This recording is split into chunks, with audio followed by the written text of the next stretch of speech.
Welcome to this video with an example of analyzing determinate structures.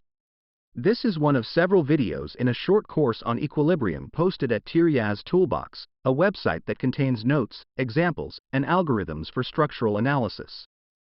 Please visit the website for more videos and other material relevant for this course.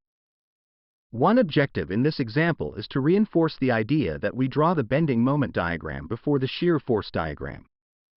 Another objective is to repeat the procedure of going from the bending moment diagram to the shear force diagram.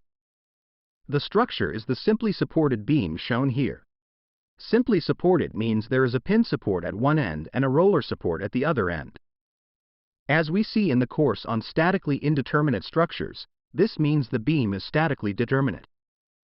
To understand how we analyze simply supported beams is extraordinarily important, because they reveal exactly how the bending moment diagram and shear force diagram varies between 2 points. Suppose you have some strangely varying load between two endpoints of a beam or frame member. From this course, it will be straightforward to determine the bending moment values at the endpoints of the member. But how will the bending moment diagram vary between the endpoints? That is what the analysis of a simply supported beam will reveal. In this example, we do not work with values, but with symbols. Q is the distributed load. L is the length of the beam. And the symbol R is used for the reaction forces at the supports. Moment equilibrium about point A on the left-hand side suggests that the reaction force at point B is QL/2. Sum of forces in the vertical direction reveals that the reaction force at point A is the same. There are no forces in the horizontal direction. It has been stated in earlier videos that we want to determine the bending moment value at selected locations, followed by drawing the bending moment diagram between those locations. In this case, we could easily say that the moment value at the endpoints is 0, and then draw the QL²/8 parabola in between those points. However, here we want to prove that the parabola is actually what we just said. For that reason, the bending moment value at the midpoint of the beam is here calculated. To do that, imagine that we cut the beam at midspan and hold it in place there with our hand.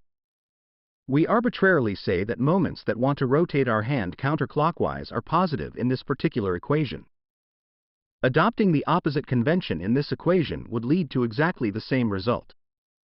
You see here that the reaction force QL/2 contributes to this moment, and the distributed load acting over half the beam contributes to this moment. The result is QL²/8, and the sign is positive. Because of the aforementioned local convention, that plus sign means there is tension at the bottom. We have now confirmed that the bending moment diagram for this beam looks like this. Now we want to address the shear force diagram. We know that the shear force at a location is the derivative of the bending moment diagram at that location. Instead of actually establishing an expression for the bending moment diagram in terms of the longitudinal coordinate x, which is one viable approach, we use the information that the reaction forces, namely the shear force at each end of the beam, is QL/2. Because our convention is to draw bending moment diagrams on the tension side and to define clockwise shear force as positive, a nice and easy downhill walk on the bending moment diagram is positive, reflected in this plus sign in the shear force diagram. Similarly, a tough uphill walk on the bending moment diagram is negative, reflected in this minus sign.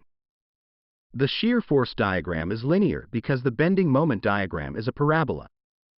That follows from the beam equation that says the shear force is the derivative of the bending moment diagram. Thanks for watching this video. Please visit terje's Toolbox for more videos and more material relevant for the modern structural engineer. See you soon.